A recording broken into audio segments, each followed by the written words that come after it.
Turongeye kubasuhuza abakunzi bacu hano ni kuri Rising Engineer. Twizere ko mumeze neza aho muherereye hose, abari muri Afurika, ku mugabane w'Uburayi, Amerika, Asia, aho muherereye hose turabashuhuje. Uyu munsi turashaka kuganira ku ngingo itoroshye ariko twagiye tuganiraho n'abakunzi bacu, mwaduheho n'ibitekerezo. Ariko uyu munsi twe twakoze noneho ni ukuyigarura, twakoze n'ubushakashatsi kugira ngo tubahe igisubizo kibanyuze. Ni ingingo ivuga ku kintu cy'ikibazo kirimo kugaragara uyu munsi ku isakaro rikoresheje amabati amwe agenda atakaza ibara cyangwa se atakaza irangi ku buryo bwihuse. Turaza kurebera hamwe mu by'ukuri ngo iki kibazo giteye gute, ubundi kiba giterwa n'iki, ariko kandi turashaka n'uburyo twabona igisubizo, umuti waba uwuhe.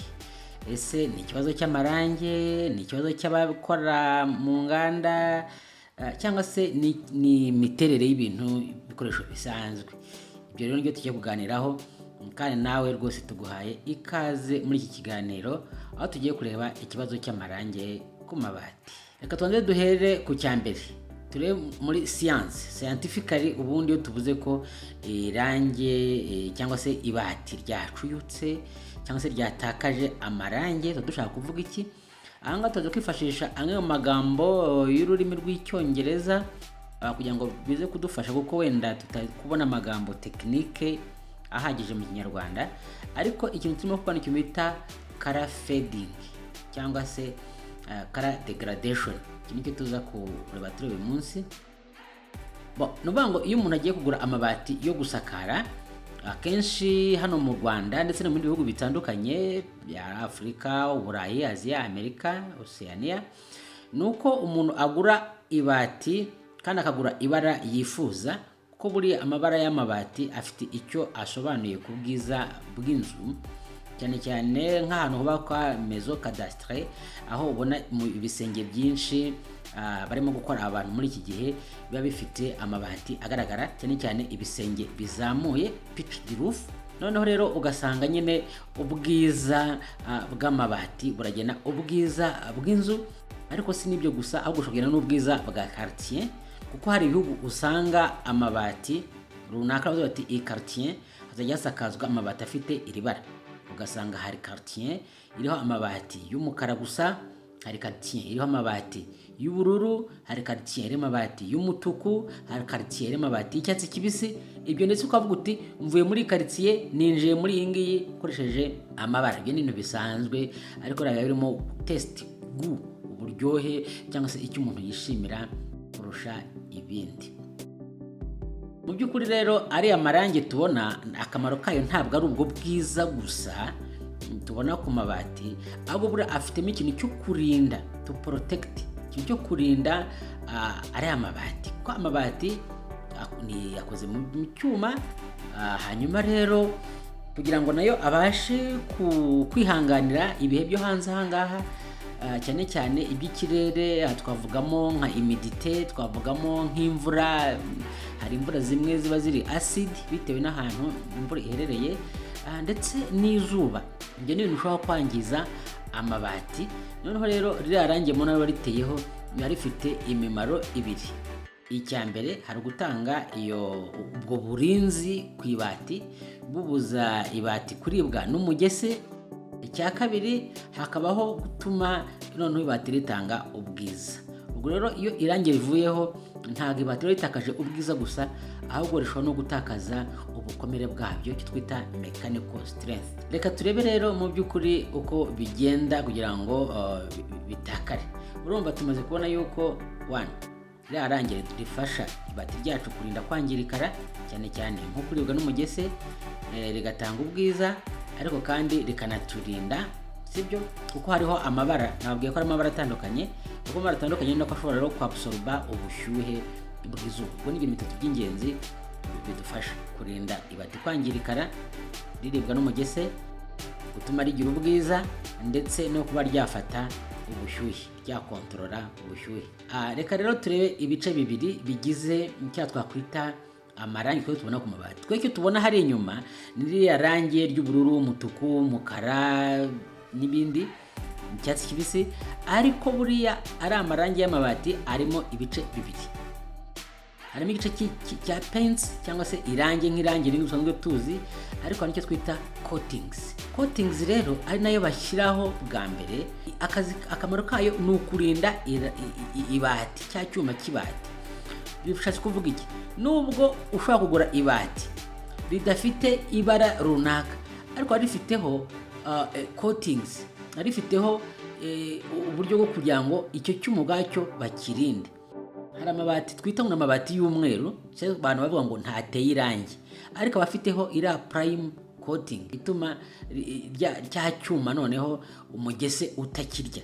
Wenda bikaba byanagaragara neza, ariko akamaro kacyo nako ngako. Ziriya coatings rero haba hariho ingredients zitandukanye nk'izirange, ariko noneho zo zigenewe gutuma bizamara igihe, bizaba corrosion resistant, nuvuga ngo umugese utabasha kurya ibati, kandi noneho imirasire y'izuba yangiza ultraviolet idashobora kwangiza ryabati, ndetse na chemical protection. Nuba wenda nk'igihe hagiyeho nk'ibintu fata urugero nk'agace kabaho imvura zirimo acide, bikaba byatuma izo chemicals zidashobora kwangiza ibati. Akenshi rero aya ni ubwoko bw'amarangi, cyangwa se tubyise amarangi yenda bakumva ko ari amarangi asanzwe, ariko ntabwo ari amarangi asanzwe, ariko ni uburyo bukoreshwa mu kurinda ibyuma, kurinda nk'amatiyo. Mwajya mubona hari ahantu hari nk'ibyuma by'ibiraro, izi prime coatings zirakoreshwa, amabati asakaye, ndetse n'ibira byuma bikoreshwa mu bwubatsi bw'inganda. Twavuga wenda nk'ingero nkeya nka PVDF, twavuga nka epoxy, twavuga nka polyurethane, twavuga nka zinc, n'ibindi byo bakoresha muri prime coatings. Ikindi naho ni amarangi ubwayo, paints. Aya ni amarangi asanzwe tubona inyuma y'ubwiza, kurimbisha, decorative. Noneho ariyo atanga kara, ukavuga uti hariho ibara ry'ubururu, ngiye nkunda ibati ry'umutuku, nkunda ibati ry'icyatsi. Ayo ngayo noneho niyo marangi noneho bateyeho inyuma. Ahangaha rero akenshi barimo resin, ariko harimo n'amasolva, ndetse n'utundi tuntu nka additives dutuma nyine bibyara rya rangi runaka. Akazi k'ibingibi byo ni ukugira ngo gusa babona nk'aya marangi dutera ku nkuta, ku mamodoka, ku bikoresho byo mu nzu. Aya ngaya ni aesthetic, ni ukurimbisha ikintu, ariko habamo n'akantu ko kurinda bwa buso bw'inyuma. Ubwo rero urugero ni nyine kuri aya marangi tubona agaragara inyuma ku mabati, ndetse no ku nkuta zimwe na zimwe, cyane cyane nk'amarangi y'amavuta. Aho nari mbaje kugusobanurira kugira ngo wumve mu ncamake ngo amabati, icyo twita irangi ku mabati ni igiki. Urumva ari ibyo bintu bibiri, harimo ako gace kamera kugiye ka coatings, hanyuma hakazaho noneho n'igice cy'irangi tubonaho inyuma. Noneho rero tumaze kumva uko bigenda bite. Abantu benshi barimo baravuga ati amabati yacu ni ibibazo. Twabashije gushyira kuri WhatsApp community yacu kugira ngo batubwiye nabo ikibazo uko bakibona. Dushyiraho agafoto k'igisenge kimwe, ubona amabati yatakaje irangi. Yari amabati atukura, uko biza kurangira ubona ko agenda noneho ahinduka umweru, nk'umwenda urimo kuvamo irangi.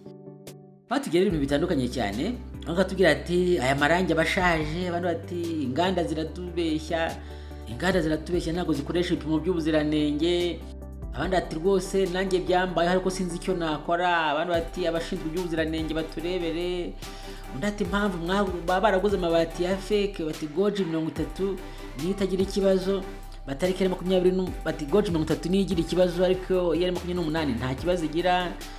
Abandi bakatubwira ati hari ababa barakoresheje amarangi atariyo, bati kandi ufite impungenge yuko ari amarangi ashobora kuba ajya mu mazi, abantu bakaba bazayanywa kubera ko wenda imvura iguye ari amarangi atwarwa n'imvura. Abandi bati mbese ari ibintu byinshi cyane ko byose bigaragaza ko bafite impungenge kuri ariya mabati arimo gukoreshwa. Noneho rero biza kugenda bite? Tuzero ngo muri engineering insights, muri engineering aspect n'igisubizo cyabikiye. Urumva ikintu cya mbere nuko twabonye yuko hari ziriya prime coatings. Noneho hari igihe usanga buriya nko mu nganda zimwe na zimwe, nta ruganda mvuze ngo nuru, hari usanga mu nganda zimwe na zimwe barakoresheje amabati ariko ya prime coating ntibayitereho mu buryo bumwe. Uzabibona ushobora kugura nk'amabati ugiye gusakara nk'inzu, hashira nk'umwaka umwe cyangwa ibiri ukabona amabati ntagize. Waguze amabati y'umutuku ariko ukabona umwe aratukura cyane andi yarijimye, bikaba byagushobera. Nuvuga ngo baba ya prime coating baba batarayiteye neza. Icya kabiri ni ikintu cy'ibikoresho bakoresha mu gukora prime coating. Nakubwiye ko hariho ibintu bitandukanye nka PVDF, SMP paints n'ibindi. Ayo ngayo amara igihe kirekire cyane kurusha abakoresha polyester coatings. Abakoresha polyester coatings nayo iyo bakiyasohora mu ruganda ubona ameze neza, ariko yo ntabwo aramba. Icya kabiri n'abantu ushobora kuba tuhereza nyine ibipimo by'ubuziranenge, manufacturing standards. Reka dufate urugero nka galvanized sheets. Ubona nk'ari amabati tuvuga ngo ni umweru ariko buriya afite protection ku buryo rigumye rigasa kuriya rikamara imyaka 20-30 bitari byahinduka. Ariko nayo ubona noneho urishyiraho rigahita ritubuka. Abo ngabo ntabwo barakoresheje standard. Icya gatatu ni ikintu cya maintenance. Maintenance ni uvuga ngo buriya amabati yacu bitewe n'ahantu twasakaye hari igihe bisaba ko akorerwa isuku. Niba hari ibintu bigenda bikajya hejuru y'inzu bikagumaho, ugasanga ibintu byaretseho bitewe n'ukuntu wasakaye, ibyo bishobora gutuma noneho cya gihe cyihuta. Ikindi ni ikintu cyitwa amabati abasha guhangana n'imirasire y'izuba yangiza ultraviolet. Ahangaha naho rero buriya hariho ababa barakoresheje prime coatings zibikemura n'abatabikoresha. Barenga mu by'ukuri ibyo abantu bavuga yuko ashobora kuba ikibazo cy'inganda zitarimo kubahiriza ibipimo, ibyo nabyo kirashoboka. Ni ikintu kitarenza ingohe, ni ikintu nacyo twagomba kwitaho. Muri rusange rero kugira ngo amabati yacu yangirikare bifite aho bihuriye cyane n'uburyo yakozwemo, ibipimo by'ubuziranenge byubahirizwa, ariko noneho bishobora no kugirana isano n'ahantu amabati asakaye, ndavuga agace asakayemo ndetse n'uburyo yasakawemo n'uburyo yitaweho. None rero ukavuga uti ibintu twabikemura dute, ikibazo twagisobanura dute, twabigenza gute noneho igihe byarangije kuba. Hari ibintu nka bitatu by'ingenzi ngiye kukubwira. Icya mbere ni uko uburyo muguramo amabati. Niba ugiye kugura igikoresho cyose, ubu ngubu baradukangurira yuko ahantu hose uguze ikintu baguhe fagitire. Ku mabati wagombye kwiyongeraho na garanti, kuko niba baguhaye amabati bagombye kuba ufite na garanti. Ariko ya fagitire ni ikintu gikomeye cyane. Kubera iki? Iyo baguhaye fagitire ni proof yuko waguze amabati muri uru ruganda kandi kuri iyi tariki.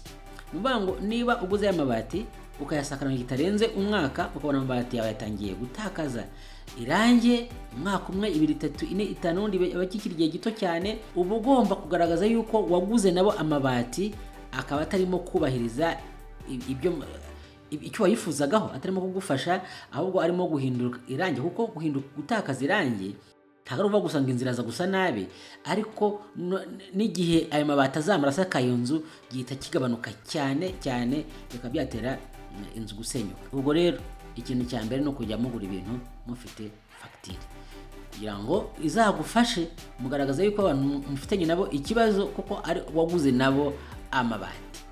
Icya kabiri ni ugusaba garanti kugira ngo bakubwire ngo ati amabati yacu tuguhaye garanti yuko azamara igihe iki n'iki nta kintu abaye. Niba ikibazo kibaye baze bagisuzume, amabati bongere baguhindurire cyangwa se bayatere irange ryo kuyarinda bundi bushya. Icyo ni ikintu cyangombwa cyane abantu bagomba kwitondera. Icya gatatu ni ukuvuga ngo tugomba kumenya ngo uru ruganda tugiye kugura narwo aya mabati rukora, cyangwa se uyu mucuruzi, kwa n'igihe abantu benshi bataguze n'inganda baguze n'abacuruzi. Ugomba kumenya ngo aya mabati tugiye kugura nayo uruhe ruganda, ese ni uruganda rufite ibyangombwa, bakorera ku bipimo byuzuye. Nko mu Rwanda icyo bita SMAC, ni ukareba niba nyine iyo product ugiye kugura ari product izwi kandi yemewe mu gihugu, atari ibintu upfuye kugura ahantu utazi. Ikindi ni ukumenya ngo uguze iki, uguze ibati rifite ubuhe bushobozi, kuko n'amabati nayo afite ubushobozi butandukanye. Twize kubabwira ku kintu bita gauge cyangwa se grade y'amabati, nkubwira yuko uko ugenda umanuka mu mubare ariko ibati barikomeye. Niyo uvuze ngo gauge 30 uguze 28 yaguze ibati rikomeye kurusha iryawe, ubwo nawe waguze 26 yaguze ibati rikomeye kurusha iryawe. Ibyo nabyo tujye tubimenya, ariko tunarebe ikindi kintu kwanga tumuvuga ku kintu cy'amarange ari ku mabati, tunarebe aho twayaguze kandi twitwaje ibyo byangombwa. Ariko niba byarangije kuba yankumenyesha yuko hari umuti, hari igisubizo. Buriya ibati urongera ukaritera amarangi, ariko gutera amarangi no kumenya noneho ugiye guteraho irihe rangi, kuko ari ubushakashatsi bwakozwe na kaminuza yo muri Kenya twifashishije mu gukora iki kiganiro, bwagaragaje yuko ahantu amabati asakaye niba ari agace karimo imvura irimo acide nyinshi, amabati azangirika vuba. Noneho ikindi niba ari ahantu hari izuba ryinshi ririmo imirasire y'izuba yangiza myinshi, ultraviolet, nayo amabati nayo azangirika vuba. Noneho rero igihe rero tugiye kongera gutera irangi y'amabati, ntago ari kugenda ngo ujye ku isoko ugura amarangi yose utere, oya, birasaba ko wifashisha ababizobereyemo basanzwe babikoramo, bafite ubunararibonye, bakakuzanira amarangi nyayo ahangana n'imiterere y'ikirere y'ahantu utuye. Ibyo bishatse kuvuga ngo hari prime coating ugomba, nuvuga ngo cyambere no kuza y'amabati bakabanza bakayoza, rya rangi ryari ririho ryatangiye guhunguka bakarihanagura, noneho bakagushyiraho prime coating. Cyano iyo ni yakushe ya mbere yo kurinda ibati, apana yo gutanga ubwiza. Noneho warangiza bakagutera noneho akarange k'inyuma wifuza. Ibo rero ntuzagende ngo ubone ngo amabati yawe ngo yagize ikibazo ugende yukoze muri kenkayori uvuga mu mpe irange ry'umutuku, irange ry'ubururu, hanyuma ugende utangire usiga amabati yawe, nyuma y'imyaka naryo rivuyeho utangire uvuga ngo byagenze guti.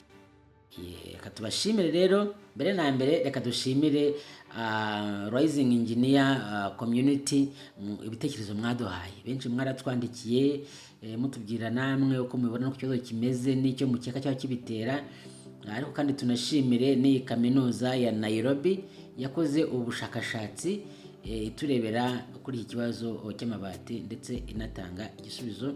Ubundi rero mu gusoza twasaba n'abashakashatsi bacu abahanga mu by'ubwubatsi ko badukorera ubushakashatsi kuri aya mabati arimo kugaragaza ikibazo mu gihugu cyacu, kugira ngo turebe mu by'ukuri ni iki nyacyo kirimo kubitera. Ese koko ni ikibazo cy'inganda nk'uko abantu barimo kubivuga, ni ikibazo cy'amabati cyangwa se ni ikibazo cy'ikirere cy'igihugu cyacu, hanyuma tukabona kubishakira igisubizo kirambye. Turabashimiye rero, njye na Philippe aha ni kuri Rising Engineer 2020, udufatanye twubake ubumenyi, duhane amakuru, ubone dutere imbere. Murakoze cyane, ndabashimiye, kugira amahoro.